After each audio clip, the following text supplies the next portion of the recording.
Welcome to Vape News Radio, the voice of vaping. In each show, we share the latest about regulations and things you need to know, plus upcoming conferences and fests, along with interviews with the movers and shakers in this fabulous vape space. Are you looking to get into this ever-expanding marketplace? Do you want to master this industry? Listen up as Norm Bauer, the Vape Mentor, shares it all. And here's your host, Norm Bauer. Hey, everybody. Welcome back. This is segment 3 of Vape News Radio. My name is Norm Bauer. I am your host. I am the founder and the CEO or whatever lofty title you want to create for VapeMentors.com. We're the first. We're the largest consulting industry specific consultancy that works in helping people open up brick and mortars, develop online stores, develop their own e-line liquids. We pretty much can do it all either directly or through the resources that we've created. And also I wanted to make mention of the fact that we are offering a special giveaway. So for those of you who are listening, if you didn't listen to section 1, go back and review it. But I'm giving away a free month's consulting for anyone who is in the industry or wants to get into the industry. You're going to get a weekly Skype call with me for free. You just need to send me an email to norm@vapementors.com and tell me what you want and why you want it, and just give me your best pitch as far as why you are quote-unquote qualified in order to get some free coaching from me. So again, if you're interested in that, go ahead and let me know. And I wanted to share with you who is sponsoring this particular segment of the show, and you know the name Mad Vapes, one of the largest and most well-respected names in the e-vapor market. Did you know they have a network of retail stores throughout the eastern part of the country? Well, now you can be part of this growing family of almost 24 stores as Mad Vape is expanding to the West Coast. If you live west of the Rockies, or for the most part anywhere, and would like to open a standalone retail vape shop with a great training program, terrific lines of juice and hardware, and a track record that can't be beat, give us a call here at 949-495-6162 or send us a note here at VapeMentors.com. By the way, they're looking to open a signature store in Southern California, which is a great location, something in the order of 2,000 square feet, and they're looking for someone to be an owner/operator that might be interested in partnering with them. So, what's the biggest store out there? You said it's like 1,000 to 2,000. These are pretty small retail stores. Are there any 5,000, 10,000 square foot That's spaces? a great question. I have seen several in the 2,000 to say roughly 24 or 2,500 foot range. I have heard that there's a couple of them that are really large, to the order of like 4,000 square feet, but I've not seen them. There probably aren't in Southern California. The rent is too pricey. And usually if it's going to be a vape shop on the order of 4,000 square feet, they're going to incorporate something else with it, like some type of an entertainment area, maybe a bar, maybe they're going to envelop it into something else, because a 4,000 square foot vape store would probably be very pricey to maintain. If anyone might not out there have enough return per square foot for just stocking things on the shelves. It's a great question. As a matter of fact, I'm going to throw it out to the listening audience. If you know of anyone out there that has a store that's larger than, say, 2,500 square feet, let me know who they are, because I'd love to do a profile on them for the radio. Exactly. Yeah. So let's go ahead and talk about the interview here. So Space Jam, big player, started by a young guy. I'm not going to tell you how young or how old he is, because it's not important for this conversation, but he's a millennial, just like a lot of you who are listening. I hate that. What you hate is the fact that these guys are becoming extraordinarily wealthy by the time they're 25. That's what we both hate. I mean, when Paul and I were both growing up, the idea of becoming a millionaire by the time you were 30, that was like the big thing. I want to be a millionaire by the time I'm 30, and that was something that very, very, very few people ever accomplished. And today, in today's world, it's not, I'm not going to say it's not that challenging. It's always challenging, but there's so many opportunities. And not uncommon. It's not uncommon. And so that is kind of what prompted Maria Vervin and myself to write this book called The Masters of Vape, which is profiling the new millionaires, the ones who are crushing it in the industry. And Aaron is going to be one of the ones that we're going to be interviewing, along with several others. So sit down for a minute. It's a relatively short interview. It's about 7 minutes, and we're going to listen in as we talk to Aaron Pederson from Space Jam. Hey, welcome back. This is Norm Bauer with Vape News Radio, the voice of vaping. I am still here at ACC, and this is day number 3, and I got to tell you, man, I am exhausted, but I've had a chance to meet with some amazing people. And I had a really hard time cornering this dude, because he is everywhere. He is the CEO of Space Jam. He is the DJ. He is the face, the voice, the mind, the heart, the soul of Space Jam. So I'm sitting here with Aaron Pederson. Welcome to the show. Thank you. I'm glad to be here. Awesome. All right, so Aaron, always like digging into the backstory. So first off, where did Space Jam start? How long ago did you get started? We started about 2 years ago in my garage in Costa Mesa, California. Well, that's kind of interesting because I live in Costa Mesa, California.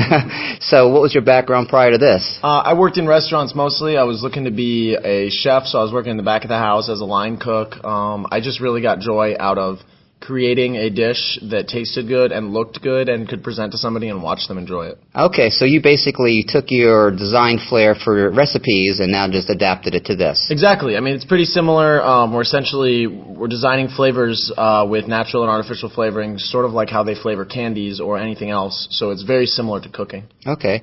So primarily you were in the food service business before you got into this? Yeah. But you've been vaping for a while. I have. I've been vaping for 3 years. For 3 years. Mm-hmm. All right, so considering what you've done in 2 years, how in the world did you kick this off and make the trajectory that you did?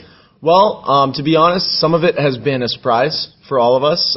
It's been a really exciting ride. Some of it has been that we got in early. We got in early before there was a lot of e-juice companies in the market, and there was very few of us. And we started just giving away a lot of free product to get our name out there. We had promotional material that other companies didn't have. We had posters, T-shirts, stickers, stuff like that. We were going to conventions and giving away free products. And that's really how we got launched into the public spotlight originally. And we've continued to be leaders by innovating. We set up an actual sales team, an actual marketing team. We have a 17,000 square foot office space that we work out of along with a warehouse. So we've really set ourselves up to be with a lot more of a corporate structure while still maintaining the fun, exciting atmosphere that we want to have in the brand. And we're continuing to innovate because we're finding that other vape companies are starting to imitate us because they want to grow as quickly as we have. And so we've got a lot more surprises coming around the bend. All right, so again, considering that you made such great progress in 2 years, and let's face it, imitation is the greatest form of flattery, so, don't be surprised if people are nipping at your heels, but, what we talk about here on Vape News Radio and what I do in my business, which is VapeMentors, is really all about competitive positioning. So, when someone's looking to get juice, why Space Jam? Other than the fact that you're everywhere and you got the bling and you got all that stuff, why Space Jam? Well, from a retail store perspective, Space Jam, because we have consistent shipping times, we have a responsive sales team, we have great customer service for if they have any problems, and that really passes on to the consumer in that the vape shops are able to keep us on their shelves consistently. There's always shops, and consumers are able to get that, and then on top of that, we have some of the best flavors on the market. And I don't just say that because I might have designed some of them, but I say that because it just shows in the sales, the popularity of all of our flavors, and the fact that people are able to interact with us. Our customers are able to message us on Facebook, they can comment on our pictures on Instagram, and we respond to every single one. So we encourage people to interact with us. People can get involved with the brand, and it really shows that consumers enjoy that. All right, so you have how many flavors right now, approximately? We have 8 flavors in the Space Jam line. There's over 30 flavors in the eGains family. All right, so, as I'm here walking around ECC, I see different names that are still under your large umbrella. So what is eGains? eGains is a distribution company we set up because we weren't happy with the distributors we were using before. And we wanted to be able to distribute lines without worrying about the distribution company owning their own line that's competing with ours. Right. So specifically with lines we picked up like Drake's Vapes, who we don't own, we set up our sales structure so our sales team is commissioned on the sales they make no matter what the line is. So Drake's Vapes gets just as much attention as Space Jam Juice does when we're trying to sell to stores, and that's been really important to us. And then we also found that we were able to expand our reach by creating other brands that might appeal to somebody that Space Jam doesn't. So we're creating great flavors, and then we're putting a brand behind it that maybe a woman would like that men only like Space Jam, just for example. And so that way we can appeal to a broader crowd and get our flavors out to everybody. But these are basically designed by Space Jam people. Correct. All right, so that's a very brilliant move because just like General Motors has all kinds of different lines manufactured under General Motors, they have the Chevy line, they have this line and that line. So how many lines do you have that Space Jam is basically innovating in addition to Space Jam line itself? Currently we have 8. 8, wow. 4 on the market right now. We just launched 2 more today at ECC. And there's 2 more that we are doing a soft launch today that are coming up in the next 4 to 6 weeks. Do you want to mention those names so people can look for them? Sure. A couple of the new ones are Clouds of Hope and Mystique. Clouds of Hope is my favorite right now because 10% of all the profits for that line go to charity. Nice. And you can choose between the 5 flavors which cause you want your money to go to. Mystique is a new one that's ultra high-end. It comes in special packaging, serial numbered bottles. It has a special concept behind it where each flavor is just, you only mention that it's tobacco, candy, fruit, menthol, or dessert. And the user actually experiences their own version of that flavor, and it's different for everybody that tastes them. And then a couple of the new ones we have is Gold Standard and Black Reserve. Those are the soft launch. Those are going to be coming out in the next 4 to 6 weeks.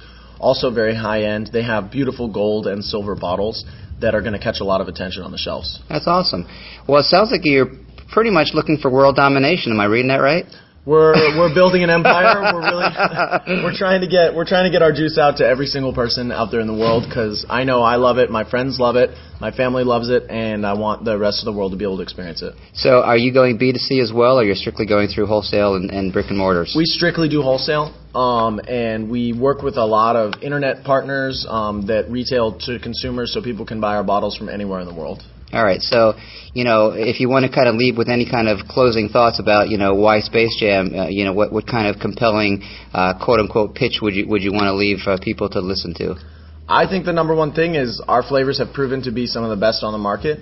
People love them, and we just rebranded today to reflect a more adult-oriented audience that we're marketing towards, and so I think a lot of people are seeing that, and they're seeing us as a leader in the industry, and if you want to get on board and really be vaping with the best, you buy Space Jam. So it seems like every event I go to, which is a lot, I see you guys. What are your thoughts on these events, especially ECC this weekend? These events are great. We go to a lot of them because it expands our sales, it allows us to interact directly with consumers. It gets our name out there all over the country. ECC is the greatest event we've ever been to. Last year it launched us into the public spotlight, and this year I think it's establishing us as a leader in the industry. That's awesome. All right, so this is Norm Bauer with Vape News Radio, the voice of vaping. I'm here with Aaron Pederson with Space Jam, and thank you all so much for listening. Do not go away. Do not go away. We're going to be back in just one moment.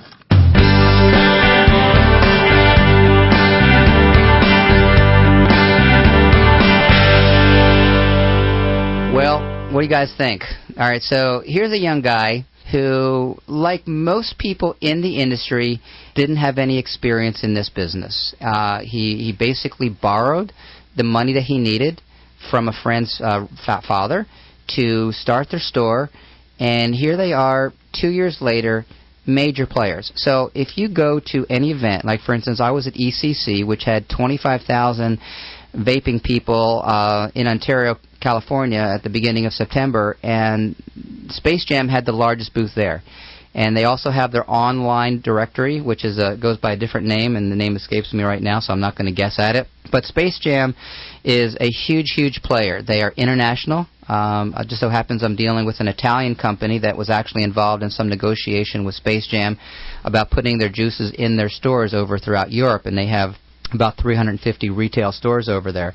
So the bottom line is that Space Jam's a major player, and for those of you who want to get into the e-liquid market, I'm going to tell you right now, like most businesses, it's easy, but it's not simple. And what I mean by that is the logistics, the mechanics of actually causing something to happen is easy. Just like opening up a brick-and-mortar store, it's easy. But it's not simple, which means that it's very easy to fail. It's very easy to do it the wrong way. So all I can say is get some guidance, get some advice. That's what VapeMentors is here for. And so, again, that's kind of like my quasi-pitch for the day. How many juice manufacturers you think there are? Dude, that's an awesome question, and I really don't know. A lot. Because here's the thing. As I go to these different events, the percentage of e-liquid manufacturers is much, much larger than it used to be. And so everyone I go to, I'm seeing names that I've never heard of before, and I may never hear from again because I don't know if they're going to stay active or not. And so I would say right now, as far as juice manufacturers, several hundred at a minimum. Wow. If I was going to pull just a wild ass number out of the air, well over 200, could be as many as 500. And granted, some of them are small, some of them are regional, some are just highly, highly localized. So it really depends on where they are. But when it comes to e-liquid manufacturers, some people are creating their own laboratories, which is a more expensive but a more of a controlling way of doing it. Some of them are just white labeling someone else's product. So anyway, that brings us to the end of section 3 of Vape News Radio. Do not go away. We're going to be back one more section, and you're going to listen to Julie Wozner from CASA. And I highly encourage you to listen, because this is the advocacy group that basically speaks in our defense. They make sure that we, one, stay out of trouble, and two, stay on top of the right side of the law. So do not go away. We're going to be right back with Vape News Radio.